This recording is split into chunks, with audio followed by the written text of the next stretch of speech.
All right, so yesterday did a video on the kind of top three, Liverpool, City, and Arsenal, about the title race, how they're looking after their summer business, comparing them against each other. Went ahead and predicted what I think points wise they would get out of the first three games, and I'll continue on with that for the title race for whoever gets in the mix throughout the season. But wanted to move on to the chasing pack, and probably the most interesting part of the league this season, I think, really. Um, that there's going to be. So I want to go over Chelsea, Newcastle, Man United, Tottenham, and Aston Villa, who I kind of think are the next kind of in line there as a group, right? And I know Man United and Tottenham have their season last season and they finished where they finished, but I do think they'll be a lot better than that this season. I cannot see them finishing that low down. So let's start with Chelsea. Absolutely mental club, mad club. Lots of ins, lots of outs. They've been doing it the last couple of seasons, but they've got in 231 million euros, and they've sold 279 million euros so far this summer. So currently they've only spent actually 47 million euros, which is decent. It feels like they've spent a lot more than that, but then like you say, the players that they're selling are obviously bringing money back in. So they've done a good bit of business. They've signed João Pedro, who I really like. I'm going to talk about in a minute. They've signed that Jamie Gittins from Dortmund, Jarell Hato, no Liam Delap, Estavio, among some kind of other kind of younger type players who I don't really know too much about. We know they've sold Madueke. We know they've sold João Felix, who's bounced around forever.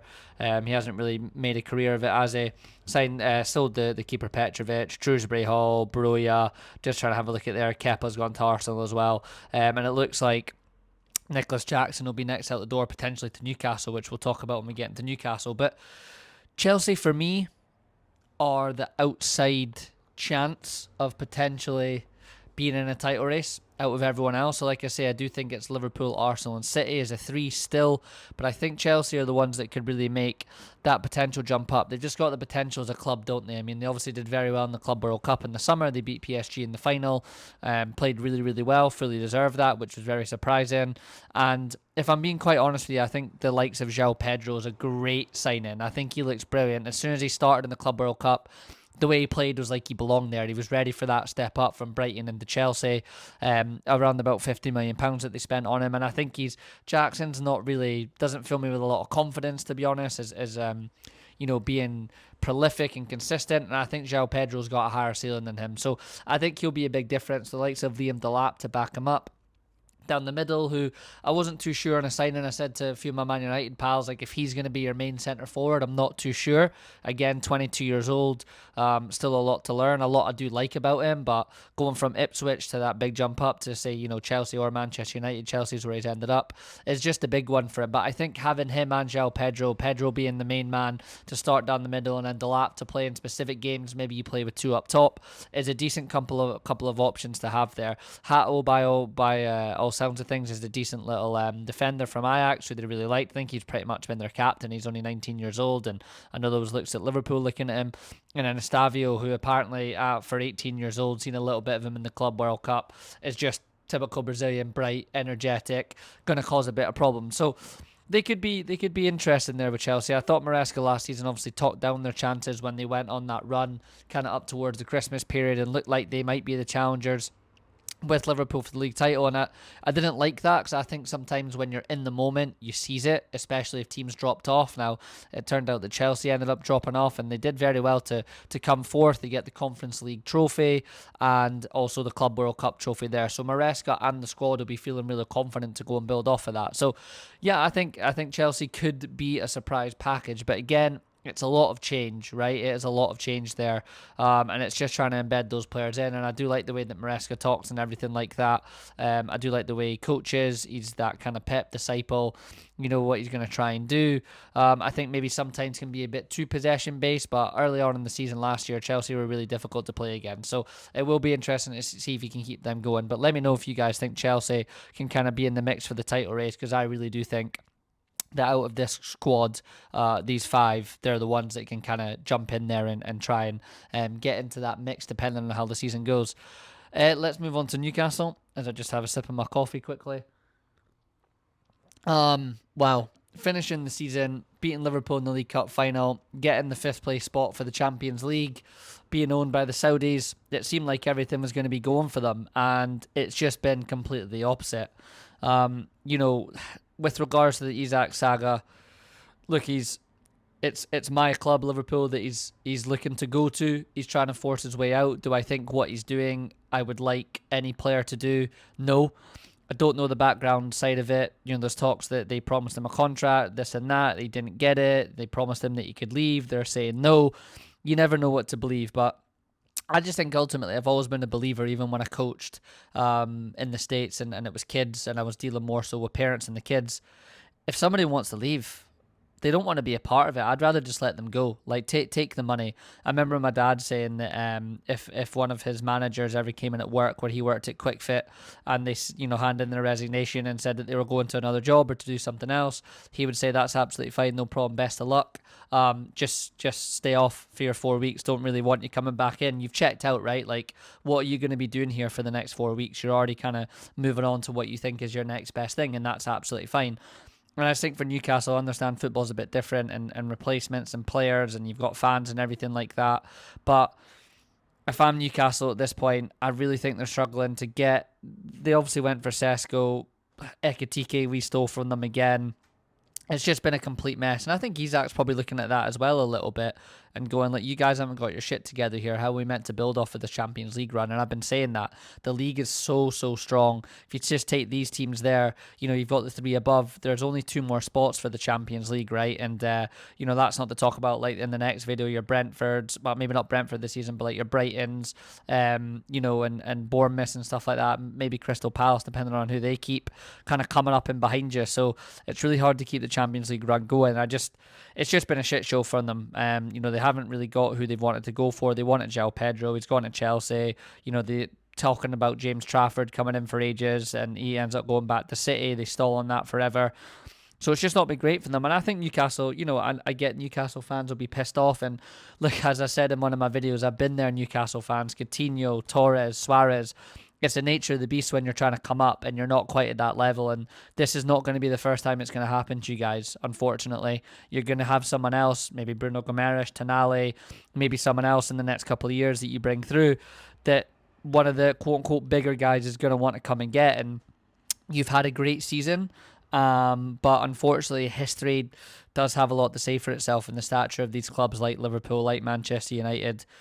Players are just going to want to go there, and that's just how it is. And like I say, I've been on the other side of it, and I think Newcastle need to take a little bit of a blame for the part of not having their shit together and allowing them to not be in a position where they can maybe take the 130, 150 million for Isak, go and invest it early on, go and get Sesko, go and get whoever you want and get these deals over the line. So a little bit of blame goes on their part, but absolutely Isak's not done it the right way, and Newcastle fans are quite right to feel they're pissed off. He's now saying he's not even going to stay and play. So how do you feel about that, Newcastle fans? Like, I don't even know where you go from here. If you do end up keeping him, like, do you even want him to play?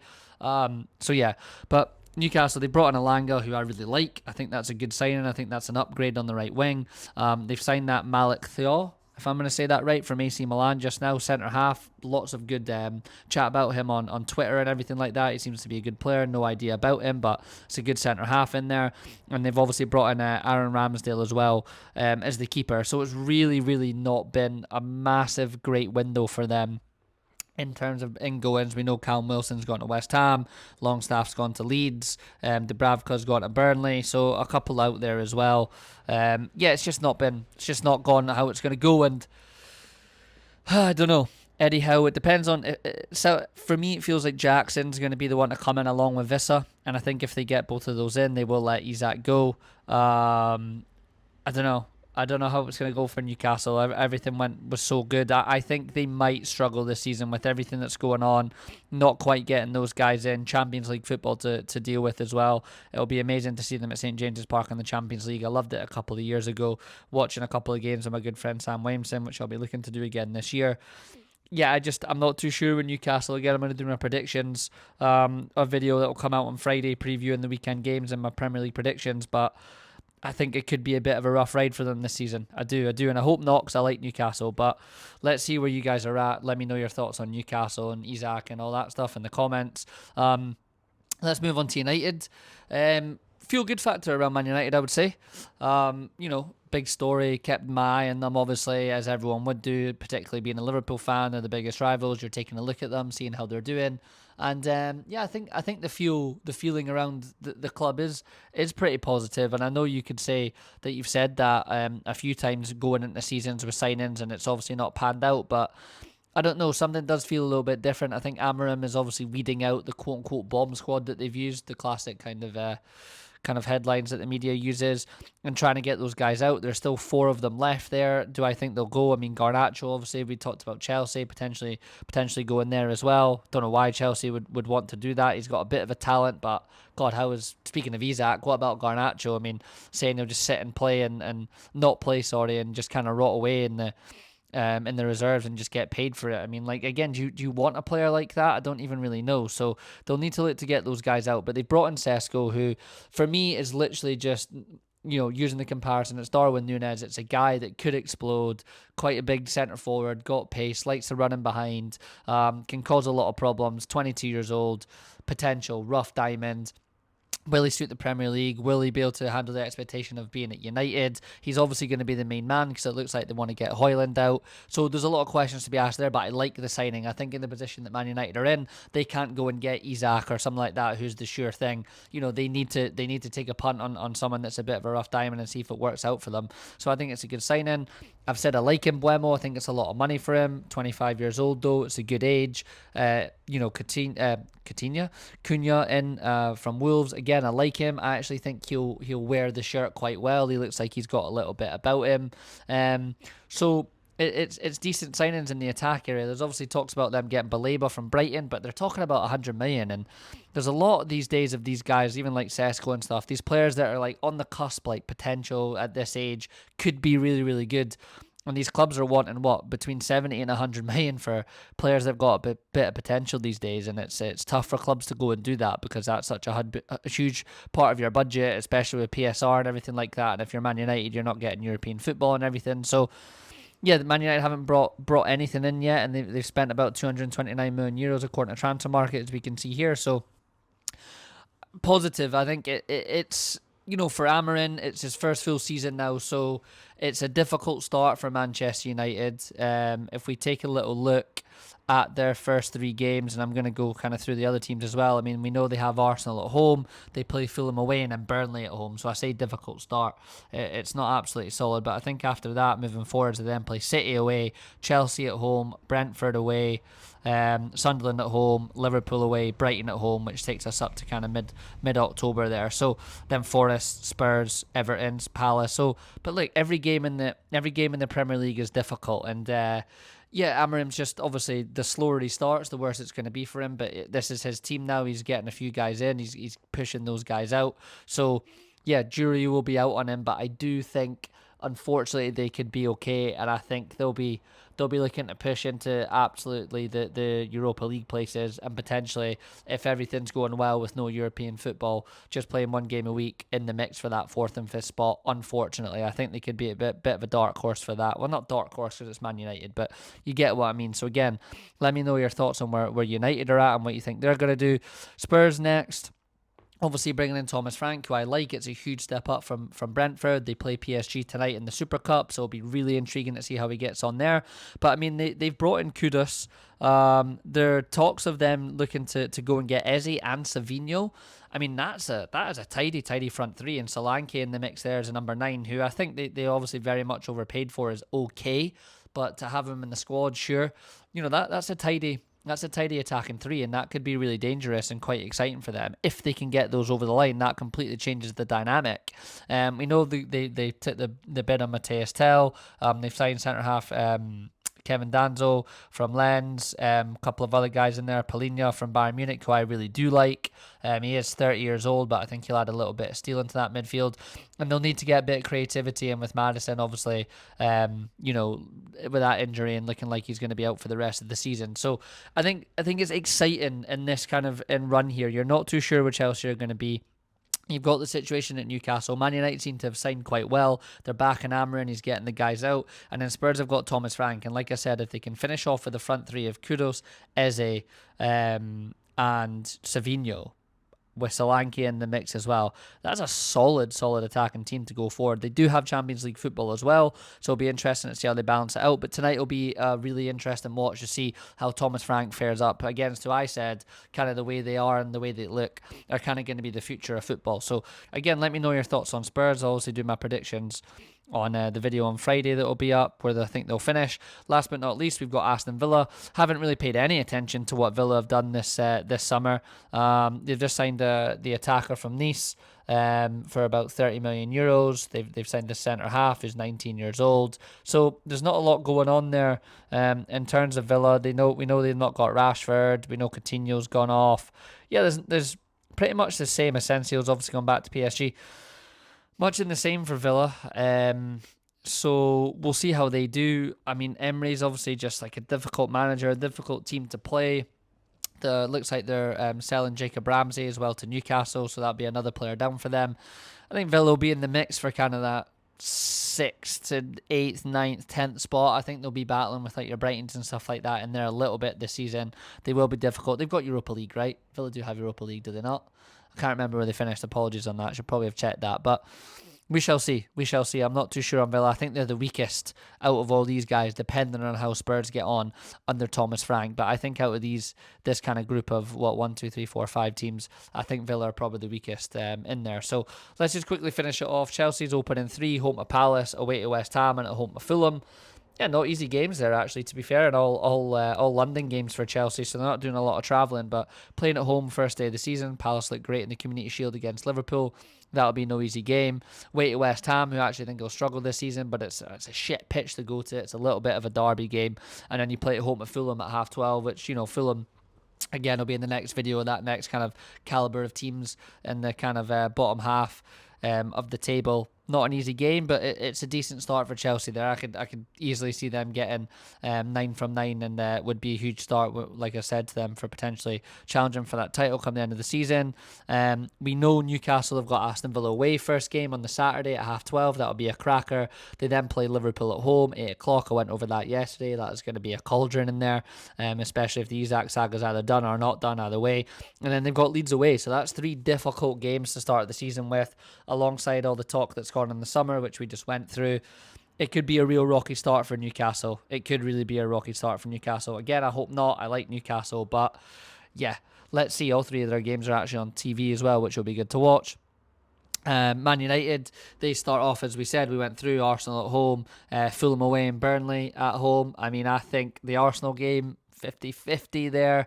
They want to start off well. They can lay down a little bit of a marker, get confidence going in the squad by beating one of the title challengers. Fulham away, as I said, no easy game. And then Burnley at home, I think they should be sound there. And that's the games they need to look to just start winning again and getting through and not slipping up in those games. I think that'll be 3 points on them there. So it's a decent start for United in the first 3. Spurs have got Burnley at home, City away and Bournemouth at home. Burnley at home, again, I think that should be a pretty solid 3 points to them. They need to be putting them away if they're going to be in the mix in the top half and for Europe. City away, Spurs have been their bogey team, but as I said in the video yesterday, I think City are going to be a level above this season as well than where they were last season, probably a couple of levels above. I think City will do them there, and then Bournemouth, who've lost a few players and stuff, I'll go through in the next video, but not an easy game at home. Maybe get a draw or something there, we'll see. But it's not a terrible start for Spurs, that. It's not a shocking start. You've got 2 home games out of the 3 as well, which you'll absolutely take. So, yeah, as always, let me know your thoughts. Have I missed anyone out there, actually, on the... Sorry, Villa as well. They've got Newcastle at home. They play Brentford away and then Palace at home. So, again, not easy games. I think 3 points against Brentford should be sound there. Palace at home and Newcastle at home. 2 out of the 3 at home as well. Again, I think Villa will be the weaker of the teams, but let's see.